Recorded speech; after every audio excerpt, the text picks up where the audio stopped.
Mekanıma hoş geldiniz. Bugün çok kıymetli bir konuğum var. Eray Bey ile birlikte duygu dünyamızda paradokslar konusunu konuşacağız. Hoş geldiniz. Hoş bulduk, teşekkür ederim. Nasılsınız? İyiyim, sağ olun, teşekkürler. Siz nasılsınız? Ben de iyiyim. Kısaca kendinizi tanıtmanızı istesek. Elbette. Ben tanıtmayı çok geniş tutmayayım da bu duygu dünyası dedik ya, duygu dünyasından bir bakalım isterseniz. 1999 yılında tesadüfen bir korsan yayıncının tezgahında Duygusal Zeka diye bir kitaba rastladım. Çok merak ettim. Almadım oradan tabii ki. Hemen gittim kitap evinden kitabı aldım. Çok büyük bir merakla çok kısa sürede okudum ve çok ilginç geldi bana. Hatta bizim Türk kültürüne çok uygun geldi aslında bakarsanız. Yani ne diyelim, kadim kültüre, belki bugün birazcık yozlaşmış tarafları var ama kadim kültüre çok uygun geldi. Ve onun üzerinde çok uzun zamandan beri böyle okuyorum, araştırıyorum, paylaşıyorum. Eğitimler veriyorum. Üniversitelerde bunun dersini verdim. Her alanda çok önemli olduğunu düşünüyorum ve o şekilde çalışıyorum. Yani çok genel olarak belki de bugünkü sohbeti ilgilendirecek, benimle ilgilenen en önemli kısım burası diye düşünüyorum. Peki kitabı elinize aldığınızda dediniz ya, Türk kültürüyle çok bağdaştırdım. O en çok etkileyen şey neydi size? Şimdi aslında bizim kültürümüzde karşımızdaki kişiye önem vermek var. Hani eskilerin dediği o hemhal olmak var ya, o var. Bir. İkincisi, o önem verdiğinizi karşı tarafa hissettirmek de var. O nasıl var? Bizde çok eskiye dayanan çok derin bir selamlaşma var. İnsanlar birbirlerini gördüklerinde selam veriyorlar, hareket ediyorlar, yerlerinden kalkıyorlar. Ya da ne bileyim, çok kalmadı belki ama hani köylere gittiğinizde hoş geldiniz, Tanrı misafiri, nereden gelir, nereye gidersiniz, kalacak yeriniz var mı vesaire gibi bu böyle içtenlikler vardı. Ben Daniel Goleman'ın bilimsel yazıntısının içerisinde bunları hissettim, bunları çektim ve bunlar bizde var. Bizim kültüre de bu çok kolay uyum sağlar dedim. Zaten Daniel Goleman 1995 yılında yazmış kitabı ama bence duygusal zeka insan var olduğu günden beri var diye de düşünüyorum bir taraftan. Siz böyle deyince şey geldi aklıma. İşte çay mı istersiniz, kahve mi istersiniz dediğimde ben gelen misafir annem demişti ki önce karnı aç mı bir onu sor. Deyince gerçekten hani bizim kültürümüzün o güzelliği, yani çay değil kahve değil, önce belki aç mı önce onu sor. Çok kıymetli, duygusal zeka çok kıymetli gerçekten. Sosyal Kesinlikle. ilişkilerimizde özellikle belki de. Ya da hayatın bütünü belki de. Kesinlikle bütünün de çok önemli. Dediğiniz Hı çok doğru. hı. Peki konuya nereden girelim? Buyurun siz başlayın. Şimdi Münevver Hanım, ben bu konu üzerinde çalışırken, odaklanırken çok çeşitli ölçeklerle karşılaştım. Biliyorsunuz insanlar benim duygusal zekam ne kadar acaba diye merak ediyorlar duygusal zekayı öğrendikten sonra. Ölçülebilir mi, geliştirilebilir mi? Bu böyle devam ediyor, gidiyor. Bana sorarsanız ben şöyle düşünüyorum. E, insan ortamında her şey ölçülebilir. Yeter ki siz neyi ölçmek istediğinizi bilin ve onun bir takım kıstasların doğru belirleyin. Daha sonra tabii ölçeğini oluşturmasına geçeceğiz. Dolayısıyla bana sorarsanız duygusal zeka ölçülebilir. Ama mesela Daniel Goleman'ın bir yaklaşımında duygusal zeka 18 bileşenden oluşuyor. 4 alt başlığın altında toplamda 18 bileşen var. Öz bilinç, öz yönetim, sosyal bilinç, ilişki yönetimi. Bu 4 yetkinliğin, temel yetkinliğin altında toplamda 18 bileşen var. Dolayısıyla bunların hepsini doğru tanımlamak, onları doğru sorularla karşı tarafa yansıtmak ve yansıtırken de karşı tarafı ürkütmeden, onun savunmaya geçmesine sebep olmadan ölçmek kısmı önem kazanıyor. Şimdi bununla ilgili çok şeyle karşılaştık. Hatta şu kadarını söyleyeyim. Sağ olsun Türkiye'de geliştirenler ya da ne bileyim yurt dışından bunu getiren arkadaşlar sordular da Eray bunu yapsak nasıl olur? Bir dener misin? Bir fikir verir misin? Vesaire gibi. E, Çok deneyimledim ama gördüğüm şu ki eğer sizin kafanızda duygusal zekası yüksek olmak ne demek sorusunun cevabı netse sonuçları istediğiniz gibi çıkarabiliyorsunuz. Ve genellikle de bu ölçeklerin birçoğunda kişilik odaklı olarak bunlar öne çıkıyor. Ve onun sonucunda belki de bazı ölçeklerde insanları bir takım etiketlerle adlandırıyor ve o şekilde gidiyor. Günün birinde dediğim 5-6 sene önce bir araçla karşılaştım ben.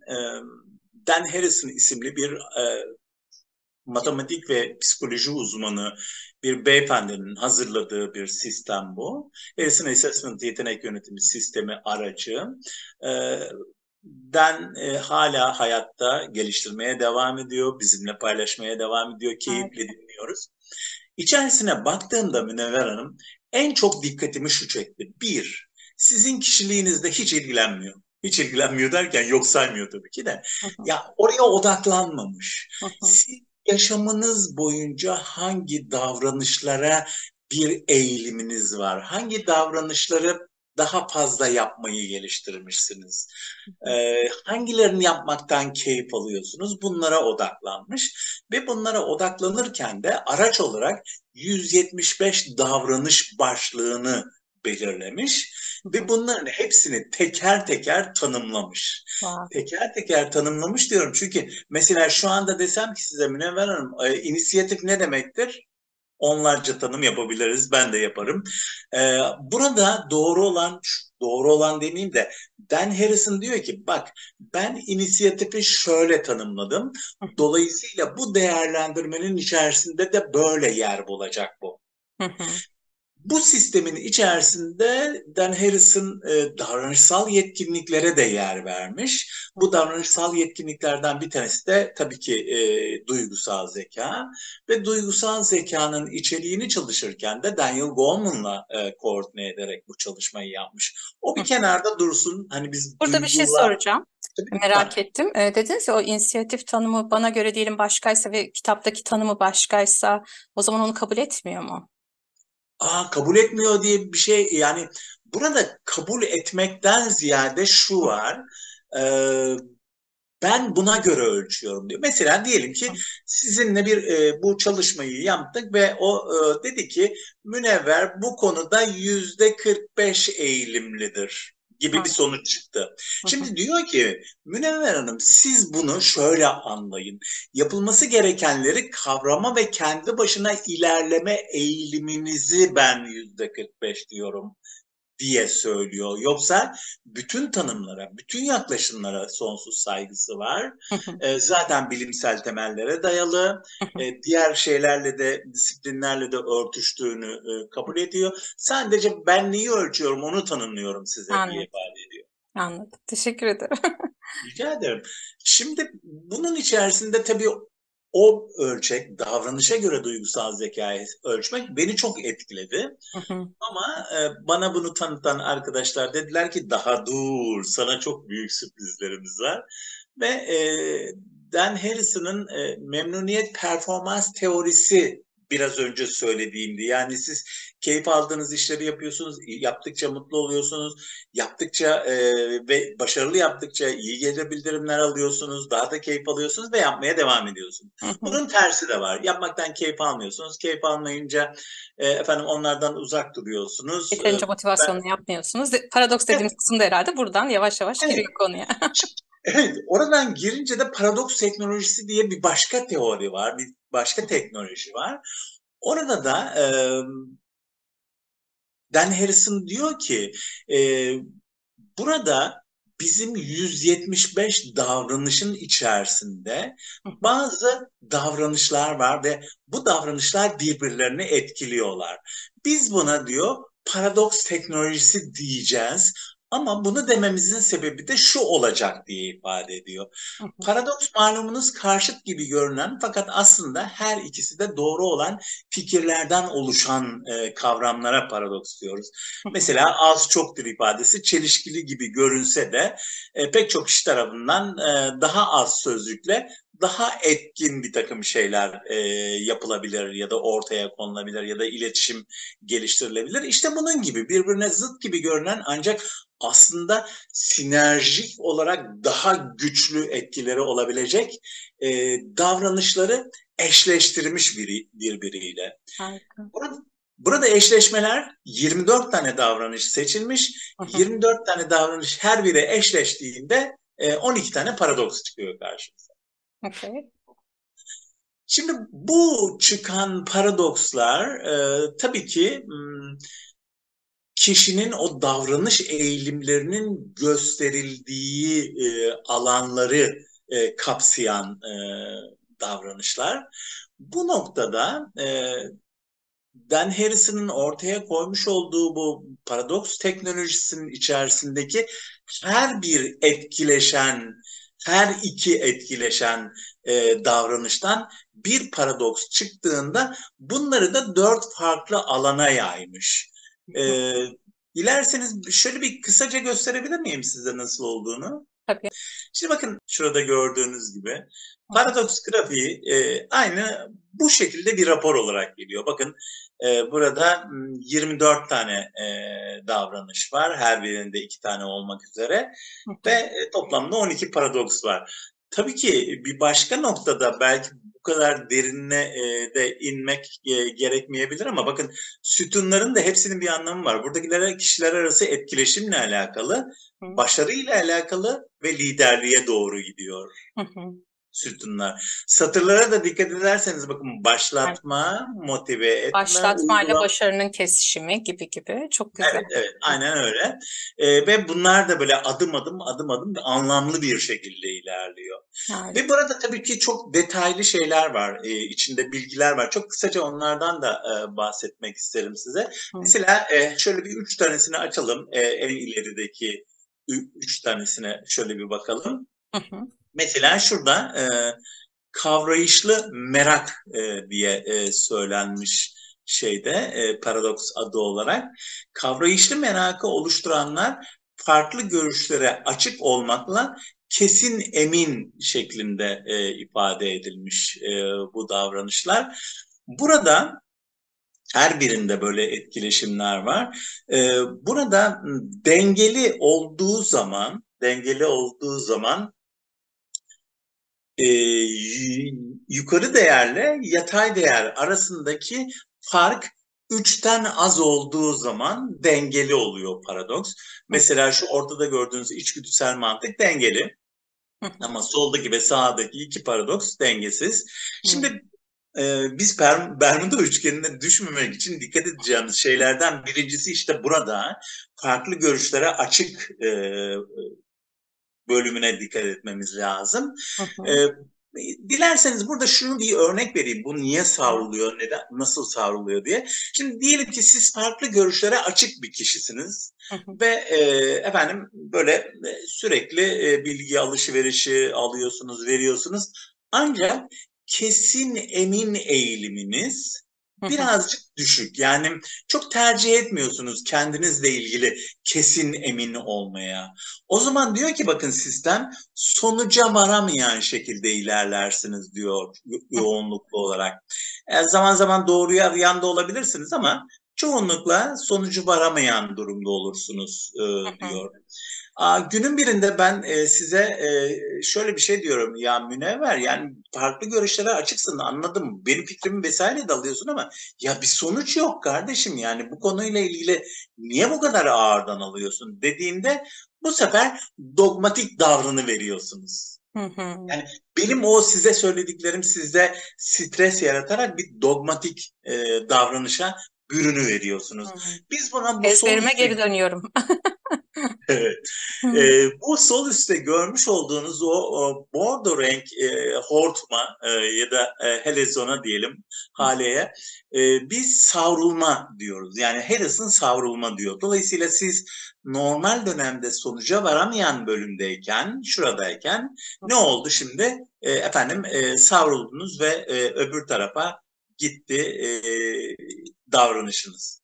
Şimdi buna benzer şeyler başka taraflarda da var ama bizim derdimiz şey ya Bermuda şeytan üçgeni. Oraya geçelim. Hemen bir sonrakine geçiyorum. Tamam. Bakın burada da benzer şeyler var. Şu da dengeli mesela sürdürülebilir sonuçlar da dengeli burada. Yani iç E, motivasyonla stres yönetiminin birbirine eşit olması. Evet tamamlıyor. Dengeli başarı var burada. Yani siz kendiniz motive ediyorsunuz. O başarıya giderken biraz stres de yapıyorsunuz ama onu yönetebiliyorsunuz yani. Belki de hani %100 yönettim, sıfır demesek bile o dengeli tutuyor. Bir başka şey de yine burada koçluk zihin yapısının içerisinde sıcakkanlılık empatiye de dikkat edeceğiz Bermuda şeytan üçgeninde. Burada da öyle bir durum var. Bakın ben çok empatisi yüksek bir kişiyim. Sizinle birlikte çalışıyoruz. Efendim size genellikle ah kıyamam yazık ben yaparım siz zahmet etmeyin falan diyorum. Size destek oluyorum. Ama öyle bir an geliyor ki ne yapıyorum ben? Aşırı hoşgörülü oluyor bakın burası. Aşırı hoşgörülü davranıyorum ben. Ama bir an geliyor ki böyle ben de sıkışıyorum diyorum ki hadi Münevver sen de taşın altına elini koy. Sert ve Ee, kırıcı oluyorsunuz. evet. Tam tersi. Pardon yanlış ifade ettim. Pardon yanlış ifade ettim. Siz diyorsunuz ya Eray sen yapıyordun hep yani şimdi niye beni ortaya atıyorsun ki? Yetti ama yani hep ben deyip sert kırıcı çıkıveriyorum. Anladım. Bir başka şey, tabii bu arada şunu da ifade edeyim dilerseniz. Bakın burada da renk şeyleri var ya, skalaları. Şurada bir açık yeşil var, sarı var, şurada turuncu gibi var. Bunlar da gelişim ihtiyaçları ile ilgili. İşte bu turuncu olan mutlaka gelişim ihtiyacı var. Bu sarıda şu haliyle iyi ama gelişirse daha iyi olur. Yeşil daha kabul edilebilir bir alan, bir eğilim olarak ifade edebilirim. Hı hı. Bir sonraki sayfada, şimdi burada da sıcakkanlılık, empatiyi unutmayın. Zaten açacağım oradaki şeyi de. Hı hı. Burada da şey var, saygılı açık sözlülük ve savrulmanın olduğu bir bölüm. Hı hı. Buradaki savrulma birazcık farklı dikkat ederseniz. Bakın öbüründe bordoydu, burada gri bir savrulma var. Buradaki de şöyle, diyelim ki ben çok açık sözlüyüm ama şeyi söyleyemiyorum. Nedir o? Böyle e, yani kelimeleri doğru seçemiyorum. İnsanlara böyle kıracak, incitecek bir takım tavırlar, hareketlerde bulunabiliyorum. Hı hı. O zaman da işte beni genellikle sözünü sakınmayan eğilime sahip olarak değerlendiriyor sistem. Tabii açık sözlü diplomasi de kayıyor biraz ama burada da var. Hı hı. Öyle bir durumda siz diyorsunuz ki bana ya Eray senin ağzından çıkanı kulağın duyuyor mu ya ne biçim söylüyorsun öyle dediğiniz zaman hani o sözleri doğru seçemediğimden dolayı bu sefer kaçamak davranıyorum. Bundan sonraki durumlarda sizinle bu tür şeyleri paylaşmamaya çalışıyorum. Hı. Büyük ihtimalle hani koçlar çok kullanırlar bunu hani assertive davranış, pasif davranış, agresif davranış, pasif Evet. agresif diye. Sınırların belirlenmesinde de şimdi çok dikkatimi çekti. Aslında kişinin tepkilerine göre belki de işte o sınırlarımızı belirliyoruz. Evet, aynen öyle. İşte burası da açık sözlü diplomasi assertive, sözünü sakınmayan agresif, iletişimden kaçınan pasif, kaçamak davrananında pasif agresif diyebileceğimiz bir noktaya da evriliyor. Şimdi bu noktada aslında burası itici güç diyeceğim. Yani bu daha da böyle işleri karıştıran bir durum olarak da söyleyebilirim size. Şimdi bir sonrakine bakalım. Orada niye geldiğini ifade edeceğim. Burada yine sağdakiler dengeli. eşitlikçi zihin yapısında bir dengesizlik var. Bu arada bu rapor bir gerçek kişinin, Hı hı, yani öyle rastgele bir örnek değil. Yakın zamanda kendisiyle konuştuk. hı hı, Mesela burada da yardımseverlikle kendini önde tutan arasında bir denge arıyor aslında eşitlikçi zihin yapısı. Dolayısıyla öyle bir denge olduğunda karşılıklı yardım ortaya çıkacaktır diyor. hı Ama buradaki kişimiz bizim yardımseverliği çok yüksek ama kendini önde tutan kısmı zayıf. hı, hı Ya görece daha az tercih ediyor. Zayıf dememeyi tercih ediyoruz genellikle. hı, Daha az tercih ediyor kendini önde tutma davranışını. Böyle olduğu zaman da stres altında kaldığında baskın şekilde davrandığı durumlar olabiliyor. Bu konuda bir uyarı var. hı. Bakın dikkat ederseniz karşılıklı yardımla fedakar arasında gidip gelirken ne oluyor? Bir anda efendim stres altında baskına savrulu veriyor. Hı hı. Şimdi burada bütün her şeyin oluştuğu nokta şu büyük resim. Şimdi büyük resim tabii başlı başına teker teker birçok konudan bahsediyor ve biz oradan da gereken dersleri kendimize çıkartıyoruz. Ama sistemi yaratanlar ve daha sonra da bu konunun üzerinde fikir yoranlar, bunu etkin olarak koçluklarında ve eğitim planlarında kullananlar demişler ki bütüne baktığınızda da bir anlam çıkıyor burada. Nedir bu anlam? Bakın şu altta gördüğünüz farklı görüşlere açık, sıcakkanlı empati ve yardımsever davranış eğilimleri 7'nin üzerindeyse, Hı hı. 7'nin üzerindeyse ve dengesizlik varsa, dengesiz bir paradokssa bu diyor Bermuda şeytan üçgeninin oluşumunun ilk adımıdır diye ifade ediyor. Hı Ne hı. demek 7'nin üzerinde ve dengesizse? Hemen şöyle bir geriye gideyim. Mesela yardımsever. Yardımsever burada şuna bir bakalım. Tabii eşitlikçi zihin yapısında. Yardımsever 9,6, efendim kendini önde tutan 5,2. 9,6 7'nin üzerinde. Dengesizlik var mı? Evet var. Çünkü aralarında 3 ve daha fazla bir fark var. İki değer arasında. Dolayısıyla biz buna 3,4. Hı hı. hı hı. Buna dengesiz paradoks diye ifade ediyoruz. Ya şöyle olsaydı mesela bu 7'nin üzerinde olup da kendini önde tutan da 9,6 ya, Hı bu da hı. 7 olsaydı kendini önde tutan ne olacaktı? Karşılıklı yardım olacaktı. Dolayısıyla Bermuda şeytan üçgeninin bir bacağı olmamış olacaktı.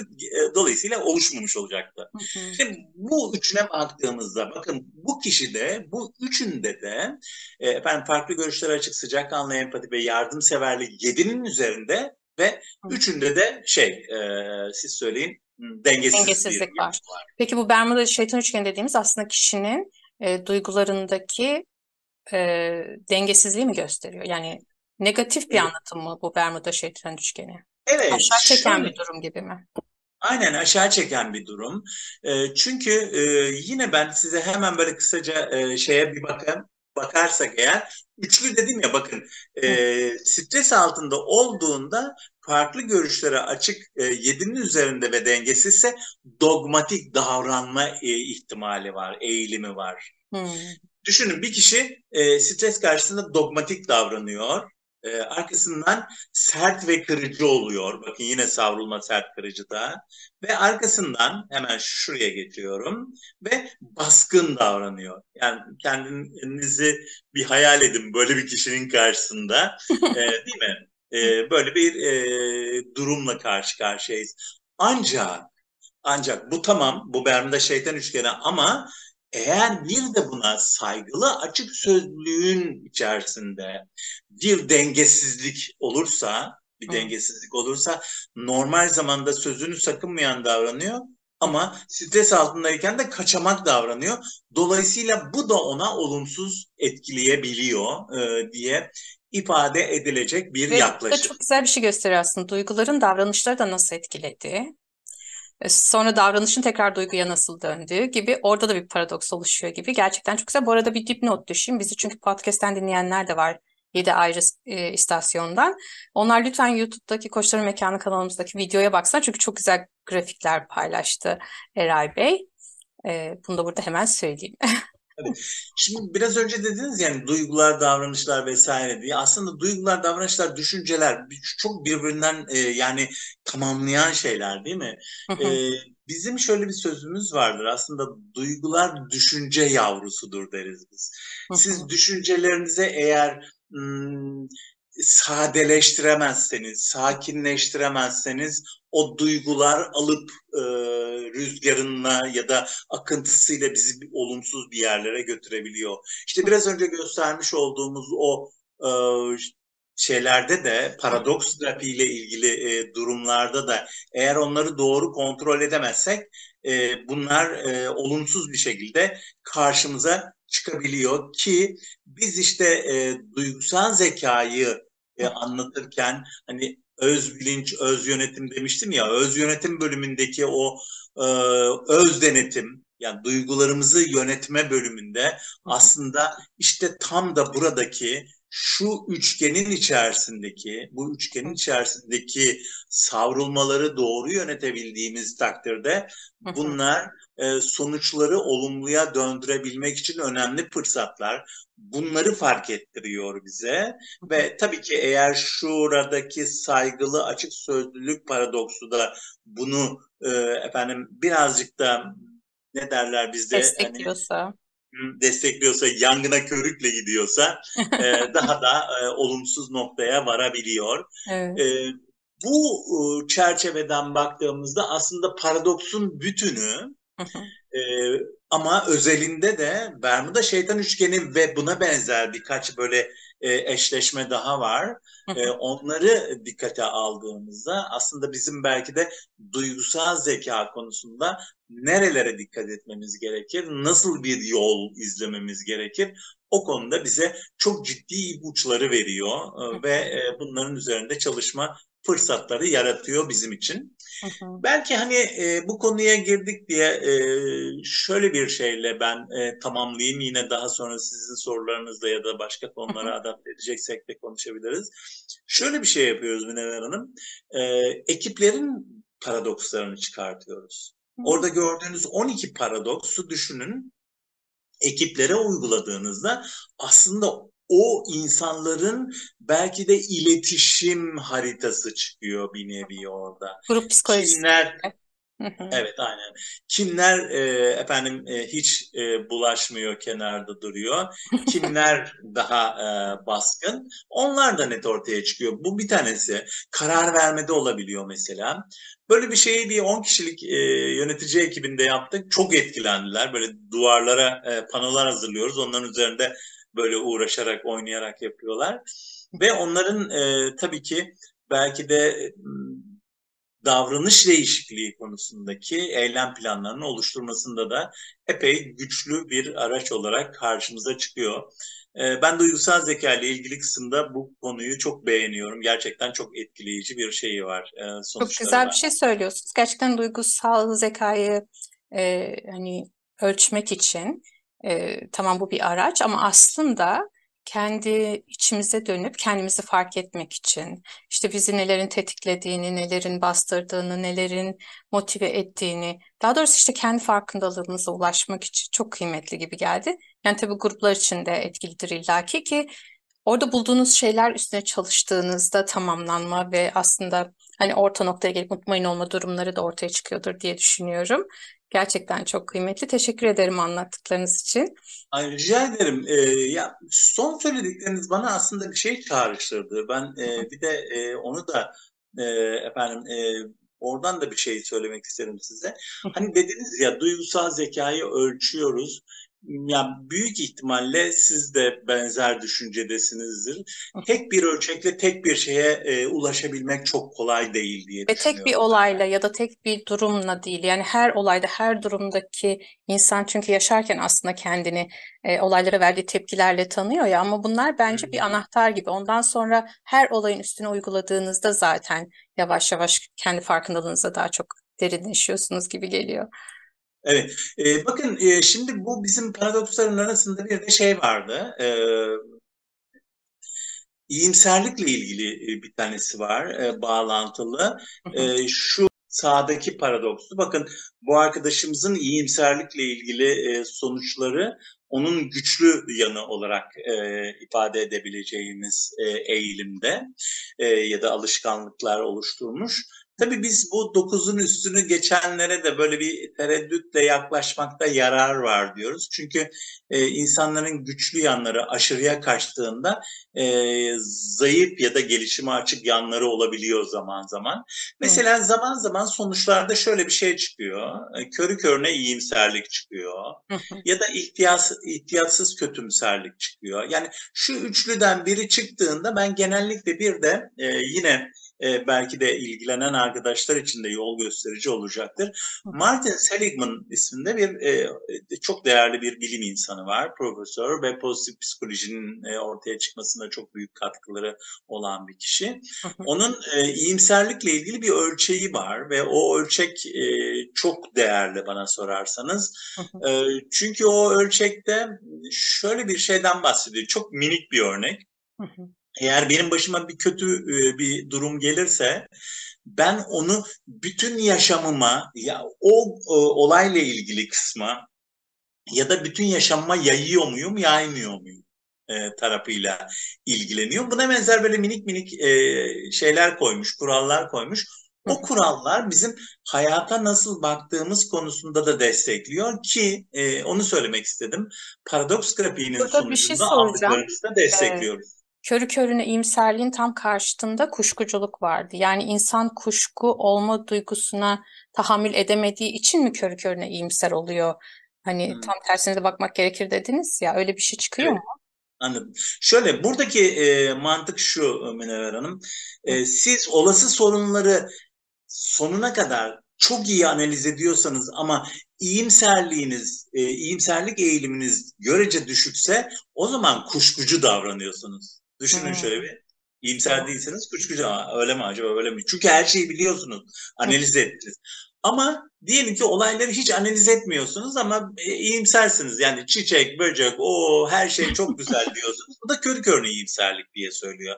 Anladım. İyimserliğiniz, eğiliminiz düşük, olası sorunları analiz etmek düşükse bu sefer ihtiyatsız kötümserlik noktasına çekiyor bizi. Öyle bir etkileşim kurgulamış Ya Dan çok Harris güzel. burada. İnsanın gerçekten dediğiniz gibi detay detay bu birbirleriyle eşleşen paradoks dediğiniz duygular aslında birbirini besleyen ya da köstekleyen şeyler de olabiliyor zaman zaman. Harika şeyler anlattınız. Teşekkür ederim. Böyle gelin Rica ara ederim. ara başka şeyler de anlatın bize inşallah. Ben çok mutlu olurum. Ne, ne E, zaman isterseniz her Bu arada zaman. aynı Ben severim konuşmayı. gruptaymışız. Onu da sonradan fark ettim. O da çok güzel oldu. Ne Nasip güzel. oldu. Katıldınız. Sağ olun. Eklemek istedikleriniz varsa son sözleriniz, onları da alayım.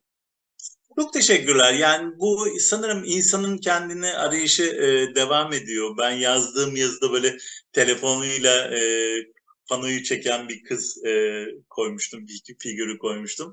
Gerçekten böyle merakla aramak ve merakla peşinden gitmek bize çok farklı şeyleri keşfetmemize sebep oluyor. Ben teşekkür ederim böyle şeye. Siz de vesile oldunuz ve karşılıklı bilgimizi paylaştık. Çok teşekkürler. Ben teşekkür ederim. O zaman bugünlük de bu kadar olsun. Bir sonraki programda görüşmek üzere. Hoşça kalın.